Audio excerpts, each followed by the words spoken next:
Okay, ladies and gentlemen, welcome to our podcast for the day. Today being the 28th day of November, the year is 2022. My name is Sharon Paul, and we're going to discuss matters, state of the nation, and I'm here with Duncan Thuku as my co-host. Are you my co-host or you're my host? Yes, Mr. Sharon Paul.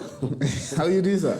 I'm good. Welcome to the focus group. Asante sana. Hey, bro, it's been a while.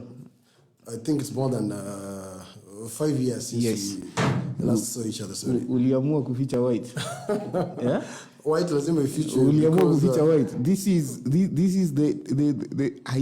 28th. Yeah, today is 20th November 2022. Yeah. Exactly. Wow. It's been long. Welcome to the focus group again. This is a new day, and we welcome you back again. We say thank you for being with us, and we say thank you for joining us today. This is a very, very, very rainy and a very beautiful day. With us today, Mr. Sharon Paul. I promise you, this is one wave you do not want to miss for the next, I believe, infinity. Let's hope. Yes. Yeah, Mr. Sharon Paul. Itakuwa ni leo na forever. Na forever. Yeah. So, Mr. Sharon Paul. Yes. This tradition in this office that normally heaven is a place we want to all end up in. And they say we need to pray for that invitation. So, my friend, kindly, would you take us to heaven? It's called the prayer. I know maybe it's been a while since you've done that thing. Like, please take us to heaven. You know, being close to God is always a way to help us achieve most of the things that we like to achieve in life. And starting the day by word of prayer always gets you protected. Exactly. Helps you to achieve whatever you want to achieve in the course of the day. I understand. So we can have a brief prayer, and then we jump direct into the discussion. Please take us there. Yeah, okay. Mungu Baba, tunasema ni asante sana umeweza kutufungulia mchana wetu wa leo. Tunasema ni asante sana umetulinda usiku kucha na tumeweza kufika hapa siku ya leo. Mungu Baba, unajua familia zetu zote, unajua marafiki zetu wote, na unajua yale yote ambayo tunayo mioyoni. Tunakuomba uweze kuwa nasi hapa katika studio, na vile vile yale yote ambayo tutakuwa tunaweka katika gumzo. Mungu Baba, uweze kututangulia. Marafiki zetu wote popote pale walipo, wazazi wetu popote pale walipo, Mungu Baba, tunakuomba nao pia uweze kuwazingira na damu ya mwanao Yesu Kristo. Zidi kutubariki katika mienendo yetu, na tuweze kufanya yale yote mema ambayo yataweza kuinua jina lako. Tunaomba haya tukiamini katika jina la Yesu Kristo mwokozi wetu. Amen. And amen. Thank you, Mr. Sharon. There's no formula in prayer, whichever language. Whatever comes out. Trust me. Tukifika kwa Mungu, hakuna mambo mingi. Hakuna mambo mingi. Kabisa. Yes, Mr. Sharon. Yes, please. How have you been? I've been great. Yes. Nashukuru. Wait, did you vote? We are trying to put that behind, but yes, I did. I think it's gone. Mr. Sharon, it's very interesting how people say, mimi sitaki mambo ya siasa. But then again, you understand, politics is what runs any country. Exactly. Politics is what brings food on the table. You may not see that in a first-hand definition of it. Let me tell you this, politics is what runs our lives. There are two avenues of being into politics. There's that passive follower of politics, na kuna yule mwenye ni anapenda siasa diehard. So however much we try to say that I don't like politics, I'm not a follower of any political party, what I duly understand deep down is that there's a way politics molds our day-to-day life. It affects the economy, it affects the education system, it affects health. So once politics goes down the drain, I think the entire nation is in a mess. Exactly. Yeah. And I remember our former president, Mr. Mwai Kibaki, may soul rest in peace. That was actually His Excellency. Mheshimiwa. His Excellency. Nasikia kuna tofauti na marehemu na hayati. Yes. So we'll discuss that. Na mwenda zake. Mwenda zake. That was a good one. Now, our former president, Mr. Honorable His Excellency, Emilio Moi Kibaki, Yes. made a comment once and he said, voting, muhimu sana. Kabisa. And he followed up that sentence with a very funny disclaimer. He said, kama wewe huwezi piga kura. Wewe ni nini? I know. Yes. So basically, I believe these... let me give you an example. Our trade CS right now, Mheshimiwa Honorable, like you said, Moses Kuria, has given a threshold of 72 hours to farmers to sell their produce. 72 hours. I was watching the news this morning, and some of the farmers are saying, bei ni mzuri, because it never got this high. Trust me, I've never seen produce being bought at this amounts. It's 5,000 plus a gunia. Of 90 kgs. Of 90 kgs. And they're saying that is very good money. But the problem is they're saying they're harvesting. So they should be given some time up until January or something to get their produce from the shamba. Na wakuja wazikaushe so they can sell to the government. I do not know how logic is that, because we have people dying right now. One thing, being a subsistent farmer and a commercial farmer are two different things, because wale wa subsistence farming watavuna wakaushe, labda they still consume the green maize, but now for these who are going into commercial business with the harvest, I think the threshold, the time span is quite too limited, because I'm not so much of a farmer, however much I practice just a little. I know there should be an adequate time for the grains to dry and completely dry, so that when they'll be stored in the silos, hii mambo na aflatoxin or maybe any other disease that can attack the maize in the storage can be avoided. So to my, I can say, for lack of a better word, in my vaguest understanding of the threshold, I think that time was quite too limited.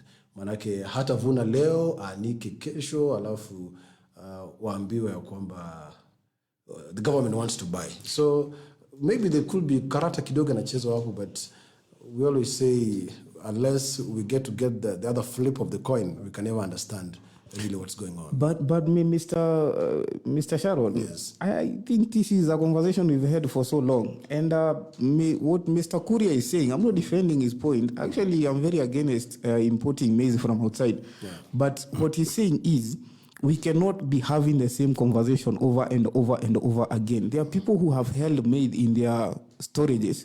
They do not want to give that maize to the government. They want to hold that maize so they can be they can have the monopoly of selling this maize. Mr. Sharon, let me give you another point. Just before you continue, there's that artificial, creating an artificial, let me say, artificial shortage of stuff. Let me say now, for instance, this one is the base commodity. Holding back so that masoko zikue bila, and I'm so sure that I have maybe 1,000 bags of maize in my storage. When we see that there's a shortage, and then now I come to sell, I'll take advantage of monopoly. I'm the only one with it, or now the demand is too high, and I have this harvest, lazima bait energy.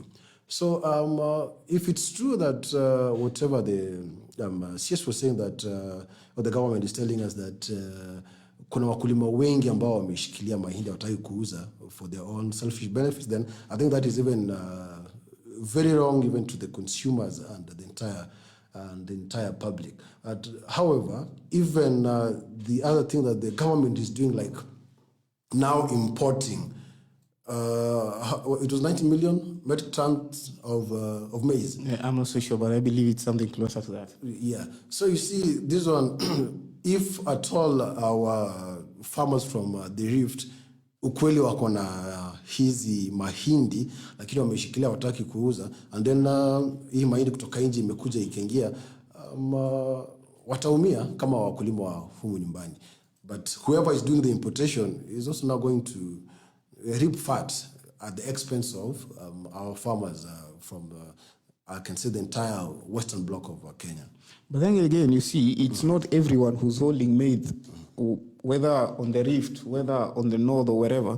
Not everybody is holding maize, because there are those farmers I know who are who are harvesting around 10 bags. These are farmers who do not have anything to hold for the. They have no privilege with the government. You understand? Because 10 bags is quite small. But then again, that farmer, you cannot. You see, the amount of how do I put it? The amount of speed we saw the CS moving with. Yeah, it was quite high. For importing. Hii vitu inakaa tulikuwa somewhere in the deep seas wakaambiwa boss later. So I want you to explain to me, Mr. Sharon. I've never been a maize farmer, but Me I've too, been. but we watch, we see a lot. We see a lot. So nataka uniambie, my friend, what do you think is cooking here? Because I'm trying to compete myself within these conversations. I'm trying to place whom do I defend here? Do I defend the farmer? Do I defend the CS? Whom do I defend here? The person to defend here is that end user. End consumer. Sasa ni kina sisi tujitetee. Mahindi imekuja iko katika hali mzuri, tupatieni. Mnatuuzia bei nafuu, mtupatie. Because now when we go to the stretch of now we want to defend the government that they're doing this to save the extremely hit areas with drought, and then now there's this farmer also mwenye ameshikilia mahindi. When we want to defend them that they should be given a space to sell their maize, and quote unquote there's that hoarding. I think now everybody is in a situation that they want to reap from a situation that is existing. And if you equally look at both, now both here is the government importing and then the farmer also hoarding. Kila mtu anajaribu kuangalia, when I do this, what business am I going to gain? You see, the farmer amehoard, akaachilia saa zile sasa it's in dire need, bay ita skyrocket. The government has imported mahindi tayari imeshafika, it has docked at kule Kilindini. Who is selling these maize, and at what speed did they have to move within weeks tunaambiwa tayari mahindi imeshafika? I understand there are some kuna zile mikakati ambazo lazima zipitiwe ili mahindi iweze kuwa imported iletwe humu nchini, but the speed was quite too fast that can now raise eyebrows. Like now, just telling you, these things were just sailing somewhere in the deep seas. Wakaambiwa haya, deal sealed later. Within days, the ship was there. And Mr. Sharon, before we move on, is the lift on the GMO, was it on maize or every other product that is genetically modified? It was on a wider spectrum, you see. But now, when they say the ban on the GMO, the genetically modified is it organisms? Organisms, yes. It has now narrowed down to maize because saizi mahindi ndio tunahitaji. Maize is everything. So it could be even on other. So whatever you're getting is GMO? I can't really say because I really don't have that knowledge of how all this is happening. But for now, what we know is hii mahindi ambayo imekuja labda, maybe not. It's GMO maize and maybe other food products that maybe we have not been told that this has been existing in the market. But I'm aware that there's a way you can always know whether this is ile nafaka ya kawaida ama nafaka ya GMO. But all these tunawachia experts. I know there are agricultural experts, food experts who can help us to unravel all these. But deep down, if you look very well, everybody is fighting to get something for their stomach. Whoever has imported this, it could be the government, it could be a subsidiary body, but ni pesa watu wanataka. Mkulima huyu pia ameshikilia yake akisema mahindi inaenda kupotea, ndipo aachilie. You see, I was watching the parliament the other day, and I saw this member of parliament, I don't know where from. He was trying to defend, I think he was the chair of some agriculture or something. I don't remember. But he was trying to defend the GMO importation. And at some point he said that what they're importing is, we already know farmers have maize, and we are going to buy that maize. But the maize that farmers have is not sufficient enough to provide for each and every other Kenyan in this country. Especially those who are suffering. Exactly. They are still part of this Kenya. Because unaona, if the maize we have is not enough, hata achana na semi-arid areas, hata wewe mwenyewe utakosa. So what they are importing is the surplus that we do not have. That is what they are importing. And he brought a case whereby the acting, what do you call him, Speaker of the Parliament by then, told him he needs to make a stand and say if he's representing US or he's representing his member of the constituency. You see, let me take his stand a bit and say America has been consuming GMO for the longest time ever. And this is without data, but it is there. But for me, it's without data for the facts. But GMO has been consumed in America for a very long time. But I hear there's a way you can distinguish this is GMO and this is organic. And organic is actually very expensive in the US. So meaning there's something wrong with this product that is fairly cheaper than the organic stuff. Meaning kuna shida mahali na hii kitu yenye inaletwa. You understand? Okay. And there's something else. What does it mean when we do not have drought? Because they will get a time, rains are coming. Senor, they'll get a time when we do not have drought in this country. Then we have so many GMO products in the US that are getting their way into this country now. And mind you, I do not want to sit in a country whereby our farmers have to compete with these products. Because these products we've seen what modified products can do. Yeah, exactly. You will have chicken in this country that can lay eggs 3 times a day. It is very bad. And mind you, our president is a very good farmer. His Excellency, the William Samoei Ruto, he's a very good farmer. I've seen him do chicken on large scale. And it is a very good thing. He made this clarity whereby he only intends to serve for 10 years. There were some rumors that there's some uliwe for the president to go longer, but he's made it very clear. 10. He only wants to serve for 10 years and he goes home. When he goes home, it is very important for him to go back to farming. Because you understand, we need food security in this country. And our president doing what he does on a large scale, it is very important that we get these people to consolidate their efforts so they can give us food security.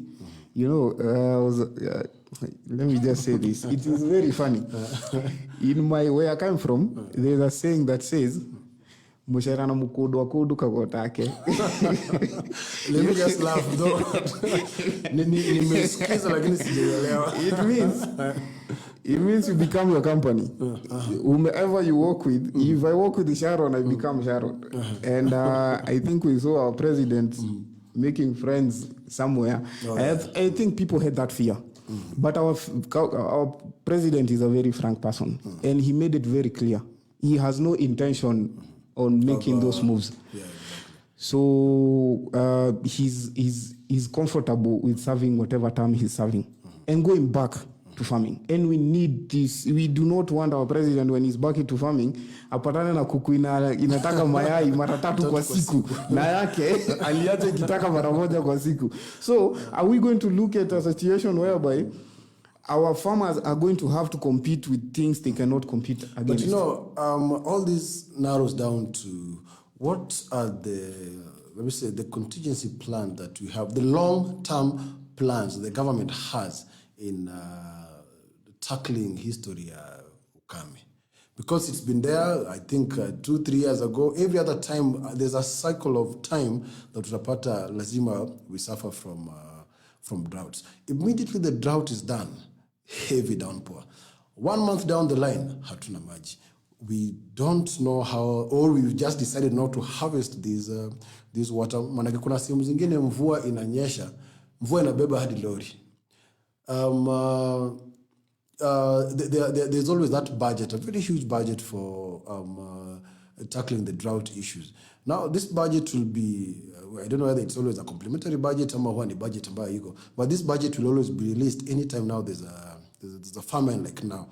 Inafika wakati that even the government does not have enough money. Mbona juzi tumeambiwa iko pay bill ambayo italetwa kama wananchi watukufu na wenzetu wanakufa sehemu fulani, mbona tusisaidie? And it will reach a point now hata wale ambao wanasaidia, unajua you can only help to a certain limit. Utasaidia hadi uchoke. Manake it's being said, if from the taxes that we are paying and the taxes are well managed, hatuwezi kuwa na shida kama hizi. There just has to be a proper way of managing this drought so that it's done once and for all. When it rains uphill, ile maji inakuja huku chini, there's a way this water has to be harvested, maybe kept, so that ile wakati mvua imepotea, this water can be pumped again to areas that are now, let me say, semi-arid or the arid areas, or just places that do not have sufficient rain, to help people in agriculture. It's a cycle that will always come and go, pesa inaingia inatoka, but so is the issue money, or is the issue management of the money? The issue is not even management of the money. The issue is how to manage this drought. You see, and I believe we have experts that wanataka kutusaidia. Na ndio nakuuliza, you see, drought is not an institution. So where is the problem? Is the problem managing the money that is put for drought management? Yeah, exactly. Ama is the issue the people who are given the money to manage the drought itself? We will go round and round pointing fingers, but I think there is just a body that maybe not. Tunajua pia sisi si wataalam sana katika mambo ya kuangalia jinsi ambavyo shirika za serikali zinakimbizwa. So there's just somebody or some a cocoon of people just seated somewhere that mismanage. Mr. Sharon, yes. Forgive me if I move out of the lines here, but I believe our problem is that we've relied on these people called experts for so long. Because it is not the first time we're talking about drought. It's been there since, I think, time imeanza kutoka tupate uhuru. It is not the first time we are talking about drought, Mr. Sharon. It's been that's what I'm saying. We've had experts. Yeah. Now, the experts are there, but now I think the problem again is the implementation. Exactly. Experts wamefanya their part, wakaleta report, wakasema tufanye ABCD so that this can come to an end. But now, whoever is given the mandate to implement, manake sasa pesa itaenda to the implementers. Pesa ni tamu bana, hata Judas Iscariot ilibidi nini apige busu sagodi. Mpaka venye umenyooka. Pesa ni tamu, tutakataa. Nakumbuka iko wakati sitaongea sana. Hizo ni zetu za behind the camera. You're good, Mr. Sharon. I'm very good. Yeah, this drought issue is becoming very personal. Yeah, I know. Because it's becoming very personal. Because you see, it affects everybody. I was having a conversation with someone from one of the bodies that has been kept to selected to take care of us, to make sure we do not go through these things. And these bodies have become managers of this. Do I call them calamities? What do I call them? Yeah, they've become managers of it. Basically, it means these people are not employed up until we have these kind of situations. So these are people who are put in place to make sure we do not go through these things. But they are making sure, they are not making sure because they are not cause for drought. Lakini I don't know what is happening. Ni kama wanangoja these things to happen so they can be employed. You do not hear of them up until these things are happening. Yeah, and this is a very serious case. Because for all these the contingency plans that are always there to curb all these calamities. Ni pesa mingi ambayo inaenda. And the other thing, Mr. Sharon, I know we are focusing on the I don't know if it's ASAP or something, the semi-arid and arid areas. And I know it's quite on a very, very, very serious note. It is very saddening what is happening there. On top of that, the insecurity that is going on that place. You know, drought is one thing. Being topped up with insecurity is another thing. But then again, Mr. Sharon, in this town called Nairobi and the other towns in this country. Yes. Nairobi. There are so many people going through hunger, my friend. And there is no institution to go to overlook that. You see, tulikuwa na shida ya insecurity. Insecurity imemulikwa. The Interior Secretary ameongea so tough about it. Now the problem with us is when we do not have insecurity, we move on. You see? Let me just cut you short a little. Yes, please. One thing will always lead to the other. So zile naumwa na njaa, sina pesa, I have to survive. I have to eat. I look for an avenue kupata chakula. Okay. This is now when hata kama wewe ni mtu muungwana kiasi gani. Ulikuwa unapita tu pahali kwa jirani ukaona ameweka basikeli yake vibaya. Yes. Boss utapita nayo. Utaenda basikeli labda ni 10,000. Since you just need to solve your immediate problem. Yeah. You'll go and sell this bike at 3,000. Exactly. To satisfy your immediate need. So I believe when we get to the root cause of all these things that are affecting us as Kenyans, I strongly believe we will get a way out in a way that Kenya will be a very satisfied country, a very peaceful country, and a country that is economically empowered. Nimekumbuka story fulani just to take a bit about the importation. Ulisema kuna ile threshold ambayo we as Kenyans can produce. Ulisema kama our consumption, for example, this is just an instance. Our consumption as a country is 1 million metric ton. Wakulima wametoa 500 wametoa 5 million. What did they say? Our consumption is 1 million or 1 million metric ton. So wametoa 500,000. So hii 500,000, I think pia ni jukumu ya serikali kuona vile they'll top up. I think that's also what brings to importation. Najaribu kutetea serikali kidogo hapo. Lakini nakuona whoever imported, as long as Kenyans are being fed with vyakula ambavyo havita tuathiri, na wakulima pia waachilie mahindi zikuje to the market, we buy, and maybe the government can also buy and tusaidia wale ndugu zetu ambao wameathirika zaidi na ukame. Now back to insecurity. I am hungry. I have to look for a way and means to feed myself, feed my family, you see. So the moment all this is happening, the current generation that we have, I'd say even the population in Nairobi, I think the youth constitutes a bigger percentage. Sasa my youth man, sasa zile wamekosa chakula. Sisi tunakuja hapa mazo napata tu ni ngeta asubuhi mchana, kila pale ukienda inabidi you can't even walk with the valuables. Sijui kama hii ni ofisi, naona kama wewe sasa unatembea na kabambe ujue. Ukipatwa hata siasa bwana, hata siasa. Ukipatwa and Mr. Sharon. Yes, just to cut you short cause naona mahali unaenda. Hence my point. I think we're looking at this thing in the wrong way. The reason we have insecurity in this country, it is not because people are immoral in this town. It is because there's a problem. You get? There's a problem. And this problem is called hunger. And when you look at people in urban areas, I believe there's kuna wakati tulikuwa tunafanya kazi mahali na tulikuwa tunagawanisha hizi vitu rural, urban, and all these things. And we used to it is very good for analysis, but it gets to a point whereby in your own analysis you need to analyze things as they come.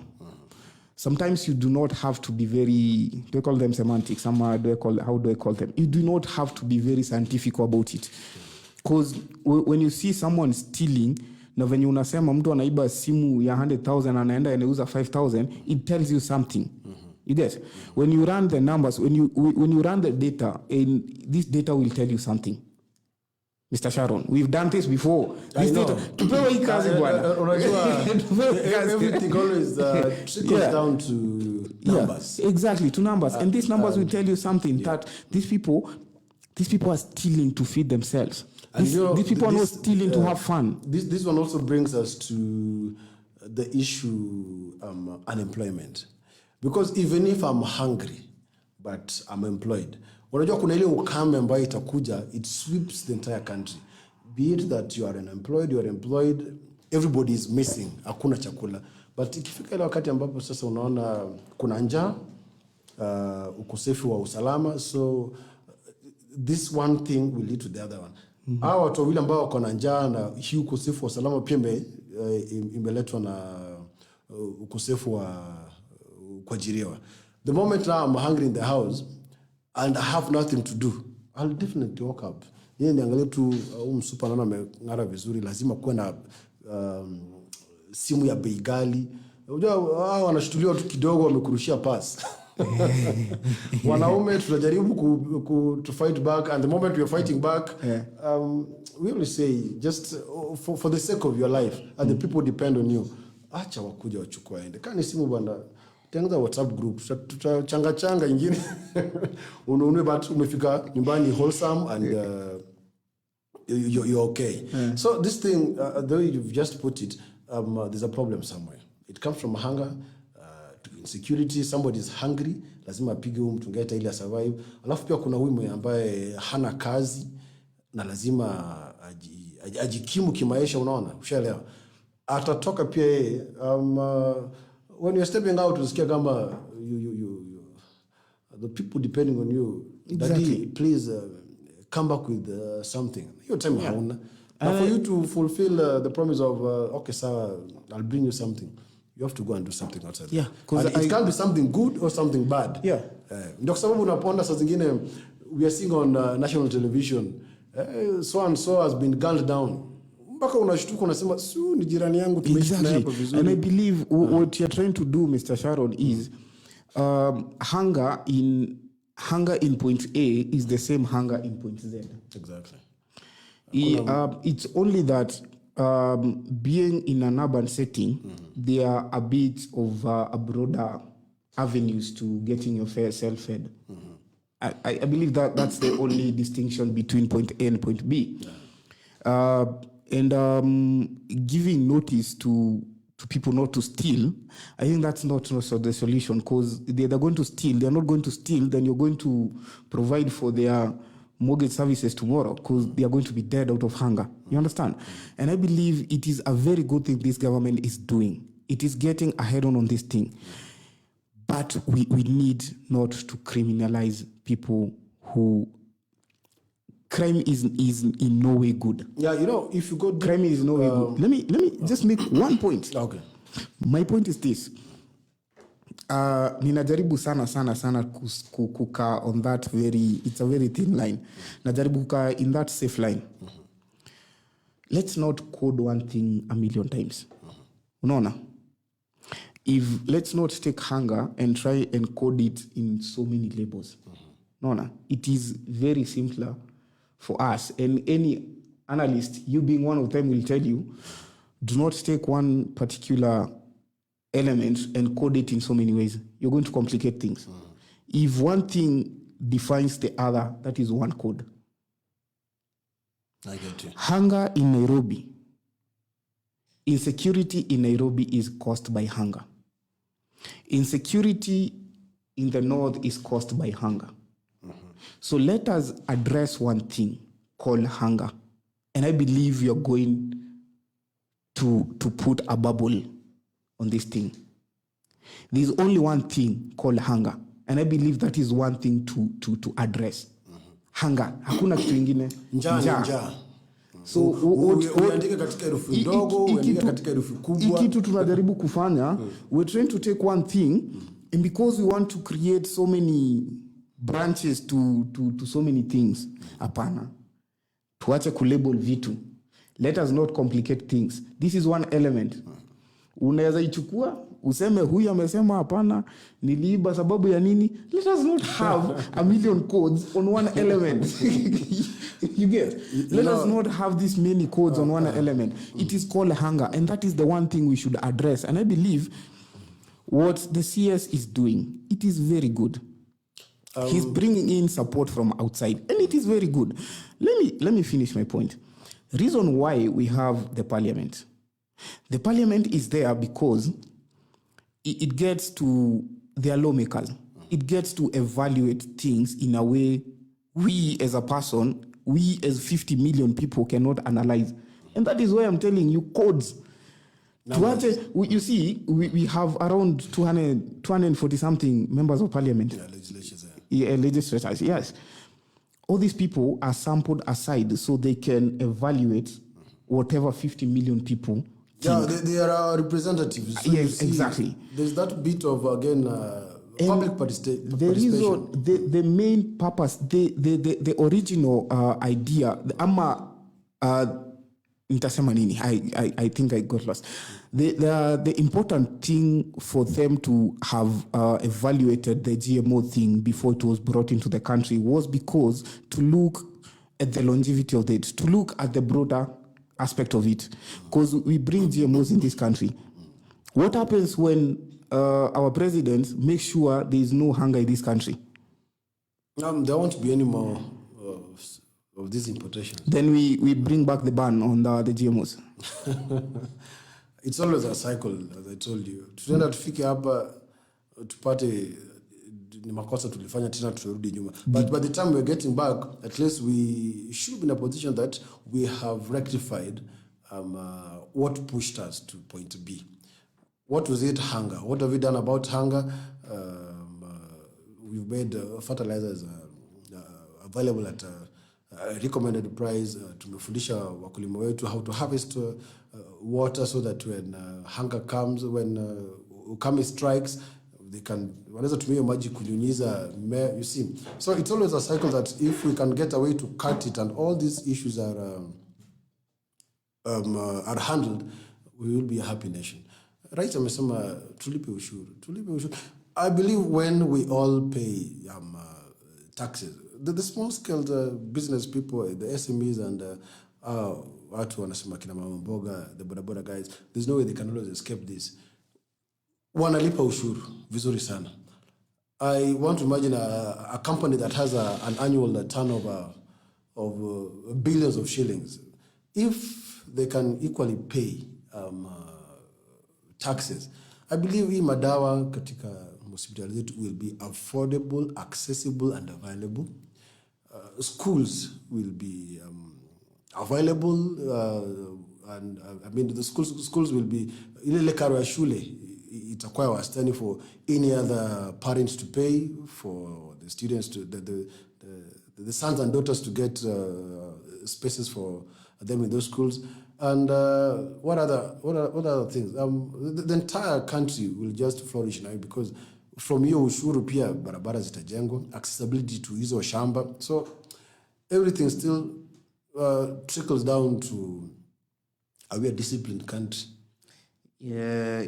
Mr. Sharon, I think I do not think sijui kama ni mimi niko na shida ama ni nini. Kuna wakati uliuliza siasa za nyumbani. Unajua wanasema when you stay in a glass house bana, hauruki mayo bana. Siasa za nyumbani. I come from Homa Bay. Hey, so, by the way, talking about nyumbani, Mr. Sharon, what is happening in Homa Bay? Mnasikia watu bunduki wa what is happening? Talking about home. Kuna yule ambaye alihisi kana kwamba hakuweza kupata haki kulingana na jinsi ambavyo kura zilipigwa. Kuna yule pia alihisi kana kwamba ameshinda rightfully, so everything went on well, watu wakapishwa, people in government and things are silly. But you know, that person who is aggrieved she will never relax until I feel haki yake ime. But I believe this is the IEBC official who's saying this. This is not the opposition. Yeah, actually all these I was also just following them from national television. So as I said, hizo ni siasa za nyumbani. I can't really comment. Tunangoja tu kuona whatever the courts will say, and then we shall follow suit. I voted here in Nairobi. Oh, you voted in Nairobi? My polling station is Kileleshwa Primary. So za kule nyumbani tulikuwa tunaangalia tu, tunapigia wazazi simu, kumeenda aje, so and so has taken. We live to see another day. But for now, nashtuka sana, kumbe kuna watu ambao walikuwa na. Acha tu niulize. Hii ni yetu, usiambie watu. Mama alikwambia aje? Kuna mtu alishikua bunduki mahali? Hizo zote naona kwa TV.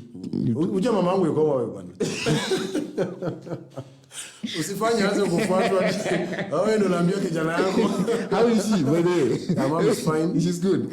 Doing so well. Tunasema she's retired but not tired. Yes. Bado anang'ang'ana za kufunza. Anatolea watu upumbavu, ushaelewa. It's very dangerous. You know, I've been watching this news. Nauliza, tutapatana lini nikuulize why? Hizo pia mimi naziona tu ni siasa za nyumbani. You just follow keenly, you get to understand what happened, and whatever the courts will decide. I mean, you know, the court is the supreme defender of the law, so whatever they'll decide, we shall follow. Anaishi katika nyumba ya kioo bwana, uruhusiwi kurusha jiwe bwana. Naangalia mbali. Unaambiwa hapana rusha mawe katika police station. Utashikwa bwana.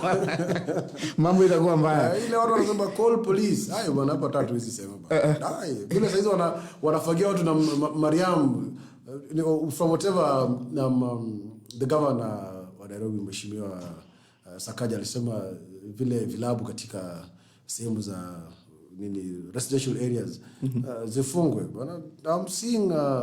I'm seeing videos trending online bwana. Mariam, unajua Mariam? Ushaipanda Mariam? Hapana bwana. Wewe bwana when you are a very law abiding citizen. Sio law abiding citizen, lakini unajua mambo yangu ni straight. Mariam lazima upande tu kidogo. Yaani upate hata lift hadi nyumbani. Unajua tunasemanga hiyo the cell is ni keja ya wanaume wote. Police station ni keja wanaume wote. Unapeleka hapo unaambiwa this is your resting place for the night. Kesho tutaangalia mambo. Unaenda nyumbani. Unaenda nyumbani. Talking about your friend Mr. Governor.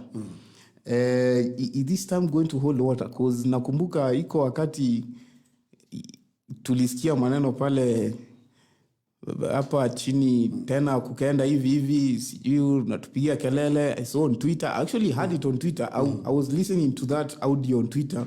It was so loud you could hear it. You listening to the audio on Twitter, you could hear it.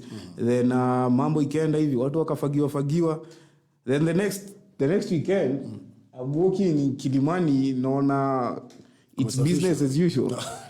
So this time around, are we going to see some changes somehow? There's always these things that come in stages. Kuna yule ambaye atasema tufanye ABCD. As I believe as the governor, pia kumekuwa na malalamishi mengi sana from the residents of these affected areas. There's the shooting of the warnings, and then there is also a follow-up of the implementation. Amesema vilabu vifungwe. Which bodies are we going to use to reach down to these people to close these businesses? And you know, I strongly believe when these businesses are being closed, lazima pia uangalie hivi vilabu ni vya kina nani. It's about stepping on some toes that hataufai kuguza.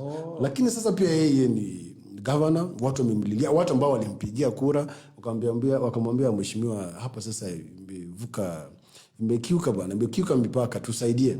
So we just follow to see what will happen. Hata kanaga but over the weekend nimeona watu wamesafishwa, sweeping imefanywa, na nakwambia Mariam inakuja imeweka lakini sasa unajua Mariam kuna mahali inasimamaga na kuna mahali hezi simama. Ndio maana nakwambia that is probably why I've never found myself. Mariam inaweza simama mara mbili kutoka let me call it the scene of crime. Hapa katikati ikienda direct mpaka police station, unajua nyinyi hamna chini. Lakini hapa katikati kuna gumzo. Unajua boss kunaendaje? Wewe kuna ngapi? It's our country. We love it the way it is. Ndio maana nakuambia sasa there is a very huge difference because there are places you'll never even have that conversation.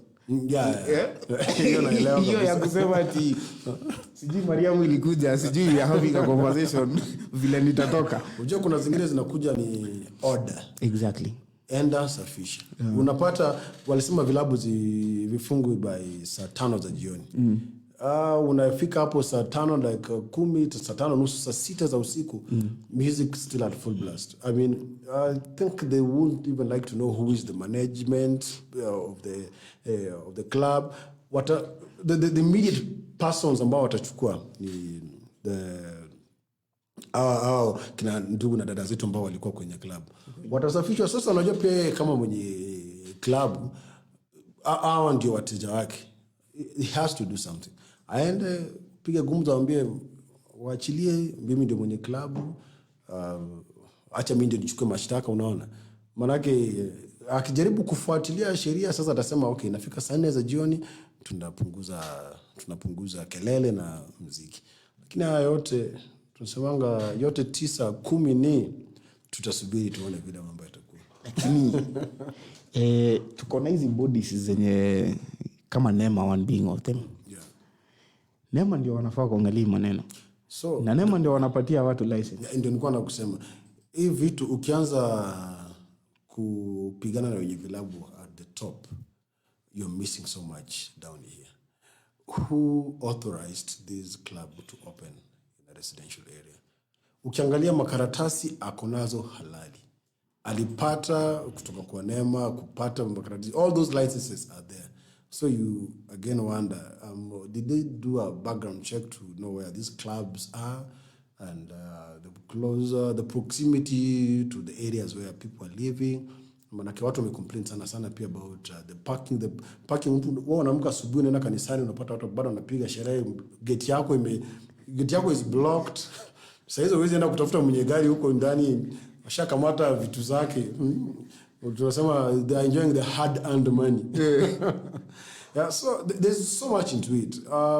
If they can start getting all these problems from the root cause, from the root level, kukuja juu, nani aliwaamrisha mfungue vilabu katika maeneo? Hata before tumefika hapo Bwana Sharon. Hebu niambie, because I know wewe ni kamati moja ya wewe tunapata huko. Mbona why you so attracted na zile vitu ziko huko? Unaona hizi vitu ziko mtaani huku, especially hizi ya kina Kilimani na kina nini. Mbona mnakuwa so much attracted na hizo? Cause siku hizi unaingia tao hakuna mtu. If kama saa fulani hakuna mtu, lakini ukiingia Kilimani, hizi club ziko na watu wengi sana. Nini inafanya mko attracted na huko? Huko ndio nasema life ipo. If you want to experience Nairobi nightlife, go to the affluent places bana. Huko ndo sasa utaona maisha ni. Bako unasema kwa nini naishi wapi? So you see people go to ati mbona unasema nini? Unajiuliza mimi naishi wapi nafanya? Mbona unapata watu huko kina ndugu na kina dada mazao unashangaa hapo sasa ndio maisha iko. You see when people are going out I can say there are always widely there are two categories. Mimi nimeondoka nimeenda kuchapa sherehe yangu. Niko na pesa yangu fulani kidogo nataka nijienjoy nirudi nyumbani. Lakini kuna yule ambaye ametoka baada ya sherehe kuna madhumuni mengine. Amefika hapo ni mwanadada fulani hivi anajaribu kuangalia kama atapata mshikaji ushaelewa. Na katika hiyo harakati ya kutafuta hawa watu hawapatikani mjini. Hapa CBD hawapatikani. Ukienda to our locals the estate utapata tu it's the normal the same class of people that we stay in the same neighborhood. You see whatever is happening there, it's knowing everybody from A to Z, naingia na kujua, so somebody can't get that's the gist that maybe they're looking for in this club. So when they go to Milimani, nakwambia tena mara pili huko sasa maisha ipo. Utakutana na vijana wamejipodoa, wamepiga luku. And that's what our young sisters and daughters, I mean, sorry to say, but that's what they're going to look for. One, maisha pia imekuwa magumu. Akipata tu mtu ambaye anaweza msaidia kumweka, na huku pia utapata vijana ambao pia they are ready for such. So huko maisha ni matamu. Umejidistance kidogo. But let me ask you this, Mr. Sharon. Do you think that the government enable hizi vitu? Because if you walk into Kilimani right now, most of the parking places zinalipishwa na County Council of Nairobi. Sindio? Yet you call them residential areas. Lakini ule mtu ameweka hiyo klabu, ukiamka asubuhi upate gari imepakiwa kwa hiyo parking, unataka kucomplain. Yet hiyo parking inalipishwa na Kanjo. So you see, all these things narrows down to hata serikali inataka pesa. So mbona uite residential if you're willing to collect revenue from this place? Tunabishania nini? They are willing to collect revenue, and by the time they are going to do this, nadhani kuna sheria na masharti ambayo wamepewa. It's just that maybe wanga wanakiuka. Ushaona, ataambiwa hapa, this is a residential area. You're putting up your club, your disco, but jaribu uzingatie the surrounding. No loud music. But ujue itakaa watatilia manani sheria the first week, first month, third month. Wanaona tuko huru. Kidogo DJ ndio DJ ndio huyo ameachilia. So if you look deeply into this, the government will still be collecting tax revenue from these people, and kuna wale tunasema protected, quote unquote. So until it reaches a point now that kama sasa hivi the public, there's an outcry from the public, hapo sasa utaona wakubwa lazima watetemeshe nchi kidogo, waseme lazima zifungwe, na ili zifungwe kuna steps ambazo zitachukuliwa. Umeona kama over the weekend watu wamepatiwa free lift bana, kwa accommodation yenye haulipi chochote. Wewe lala tu hapo sakafu baridi. Ukitoka hapo utairudi huko. Yeah, but there's still so much into it that we as ordinary Kenyans, ordinary residents of these places, we can never know. We don't know who are the beneficiaries of this, so there's so much into it. Tukienda sana pia tutakuwa tunakanyaga miguu za watu na ushaelewa. Mambo itarudi venye ilikuwa. Tunaomba. Na unaona kama hii mambo ya kukanyaga the CS ashakanyaga mguu. Our trade CS. Unaona kama maybe kuna mguu ako anafaa kukanyaga ndio maana alikanyaga. Unajua likely as we move on. Usiniake kwenye hot soup. Unajua serikali ni kubwa. The government is so huge. Kwa lugha yetu watu tunasema bwana, serikali ni kubwa, ni kama ng'ombe na kamba yake, hauwezi maliza. So huenda ikawa kuna sehemu fulani aligusia ambako anafaa kugusia, lakini unajua, once again, as I told you, the theatrics that we see on the face value, on the surface, that whatever is happening in the government, we don't know what's happening behind the curtains. Okay. Mtu ataambiwa bana, enda uongee, enda piga kelele.